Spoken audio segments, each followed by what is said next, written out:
पूर्वांचल के सभी भाइयों को जो संसार के विभिन्न हिस्सों में रहते हैं, बसे हैं और वो इस शुभ कार्य में लगे हुए हैं, सूर्य पूजा में लगे हुए हैं, उन सबको मैं बधाई देता हूं।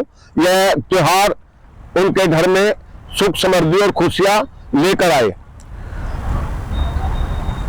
इसके साथ ही मैं कुछ और कहना चाहता हूं। त्योहार कहां से शुरू हुआ? यह हमारे भारत की संस्कृति है। प्रभु श्री राम अमावस में अयोध्या वापस लौट कर आए थे और जब राम के आने की खबर हनुमान जी लेकर आए तो दुकानदारों ने अपनी दुकानें खोलकर बाजार खुल गए थे, लेकिन किसान और कारखानेदार राज दरबार में जमे रहे, वो अपने काम धंधे की ओर नहीं लौटे। तब राम ने सुबह उठे, अमावस के दिन, अगले दिन पिड़वा में प्रथम तिथि में जब राम उठे तो उसने देखा किसान भी और कारखानेदार भी दरबार में जमे हुए हैं, तो किसानों को लेकर वो खेतों में चले गए। किसानों को लेकर खेतों में चले गए, गन्ने का पूजन कराया और गन्ने की कटाई शुरू कराई। उसके बाद उन्होंने गाय का, बैल का और भूमि का पूजन कराया और गेहूं की बुआई का काम शुरू कराया। यह उपक्रम जो राम का है, यह गोवर्धन पूजा कहलाया। गोवर्धन पूजा सार्थक है।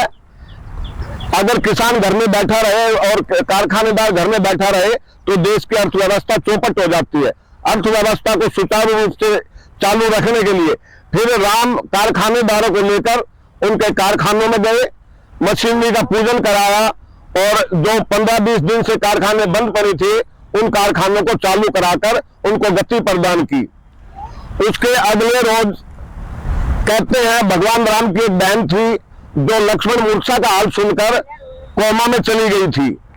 राम अपने साथ यमराज को लेकर अपनी बहन के घर गए और उसको यमराज की मदद से कोमा से निकाला, उसे स्वस्थ किया, ठीक किया और फिर वापस अयोध्या आ गए। तीसरे दिन से राम ने अपने कुल देवता सूर्य भगवान का पूजन की तैयारी आरंभ की। अपने कुल देवता सूर्य भगवान की पूजा की तैयारी शुरू की और चौथे दिन से वह पूजा प्रारंभ हो जाती है। आज सूर्योदय चतुर्थी तिथि में हुआ है और जबकि सूर्यास्त पंचमी तिथि में होने जा रहा है। सूर्योदय आज चतुर्थी तिथि में हुआ है और सूर्यास्त पंचमी तिथि में होगा। कल छठी तिथि है, कल महापर्व है। अस्ताचल की ओर जाते हुए सूर्य को अर्घ दिया जाएगा और उसके बाद सप्तमी में उदय होते हुए सूर्य को जल देकर उसका पूजन का समापन किया जाएगा।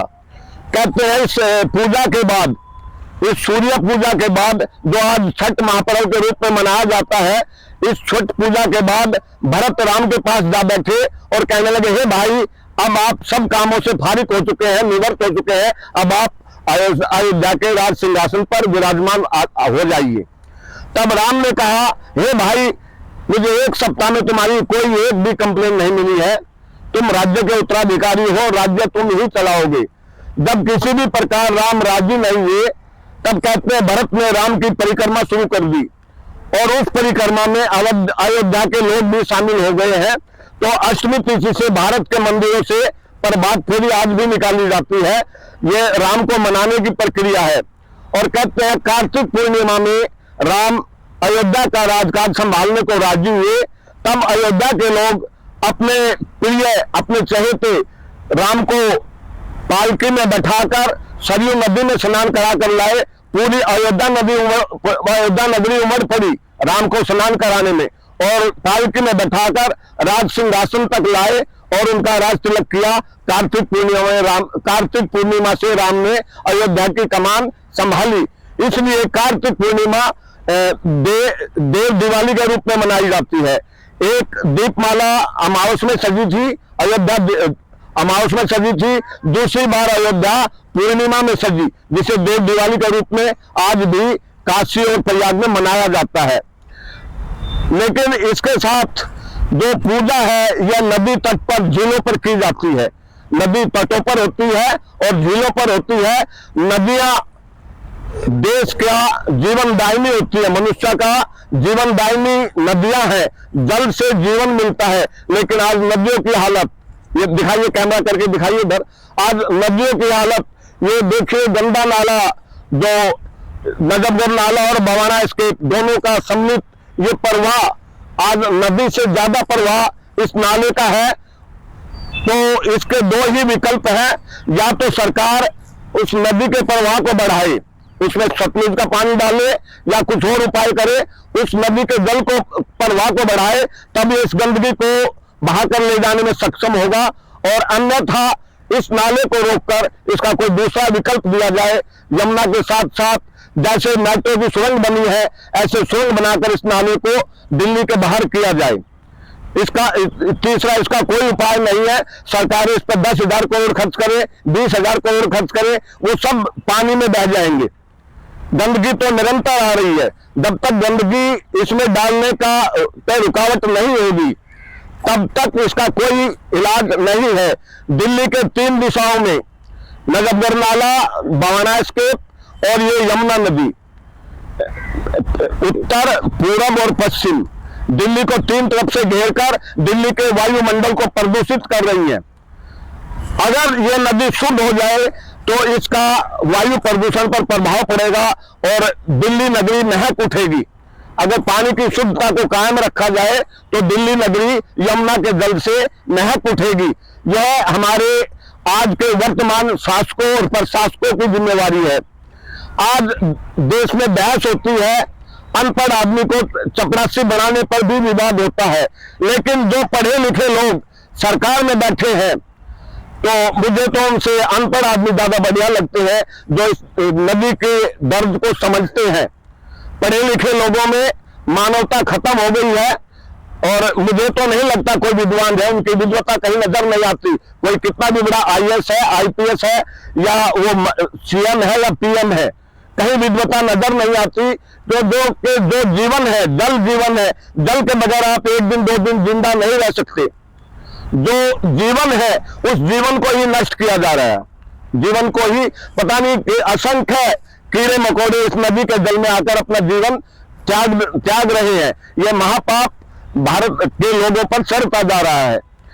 इसका यही उपाय है, या तो नदी के जल प्रवाह को बढ़ाया जाए किसी भी तरीके से, बेशक सतलुज का जल डाला जाए या इसमें पंप सेट लगाए जाए, कहीं और से विकल्प किया जाए, और नहीं तो दूसरा उपाय यही है, इसको मेट्रो की तरह अंडरग्राउंड ड्रेनेज बनाकर इसे पार किया जाए। यही मेरी गुजारिश है।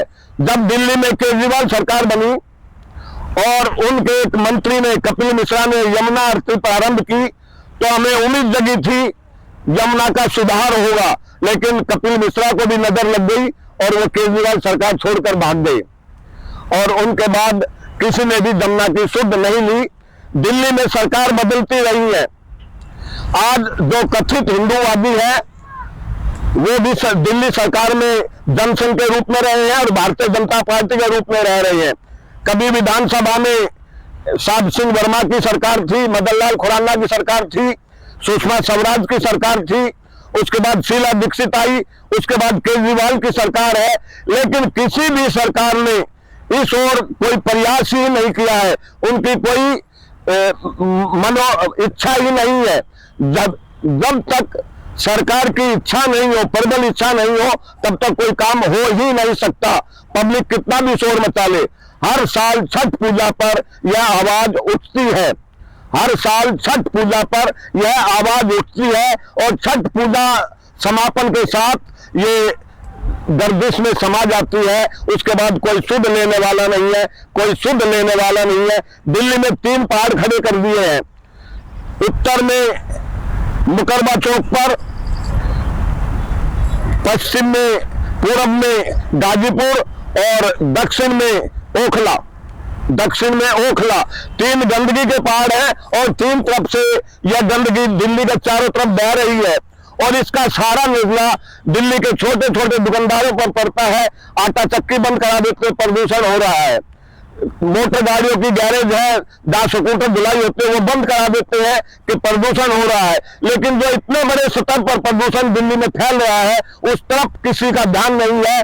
तो बार बार सवाल यही उठता है, भारत को अनपढ़ और गवालों का देश कहा जाता है, लेकिन वो अनपढ़ और गवाले जो थे, आज के शासक से बहुत बेहतर थे, बहुत बेहतर थे वो शासक जो हमारे अनपढ़ थे। भारत अनपढ़ नहीं था, ये लंबा विषय है, ये फिर कभी होगा। लेकिन जिनको अनपढ़ कहा जाता है, उनके राज्य में इतनी गंदगी नहीं थी जितनी गंदगी आज पढ़े लिखों के शासन के दौर में है।